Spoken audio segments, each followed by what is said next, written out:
एक दफा का जिक्र है, एक जंगल में हंस और मकड़ी की बड़ी दोस्ती थी।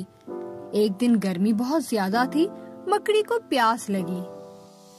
गर्मी बहुत ज्यादा है, पानी ना मिला तो मैं मर जाऊंगी। उसने जल्दी से पानी की तलाश शुरू की। अचानक उसे पानी नजर आया। उससे सब्र ना हुआ और पत्थर पर चढ़कर पानी पीने की कोशिश की, मगर फिसलकर उसमें गिर गई। वो डूबने ही लगी थी कि हंस ने उसे देख लिया। हंस ने कहा, परेशान मत हो, मैं कुछ करता हूँ। उसने दरख्त से पत्ता तोड़ा और पानी में फेंक दिया। मकड़ी उस पर चढ़ गई और हंस ने पत्ते को जमीन पर रखा। यूं मकड़ी की जान बच गई और उसने हंस का शुक्रिया अदा किया। आपका बहुत शुक्रिया, आपने मेरी जान बचाई। मैं यह एहसान कभी नहीं भूलूंगी।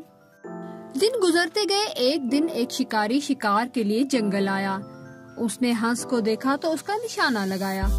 अभी वो गोली चलाने ही लगा था कि मकड़ी ने उसे देख लिया। जल्दी से उसके करीब गई और उसे जोर से काटा। शिकारी इस अचानक हमले से संभल ना पाया और उसके हाथ से राइफल गिर गई। शिकारी की चीख सुनकर हंस उड़ गया और यूं उसकी जान बच गई। हंस ने मकड़ी का शुक्रिया अदा किया। आप बहुत शुक्रिया, आपने मेरी जान बचाई। यूं हंस और मकड़ी की दोस्ती और पक्की हो गई।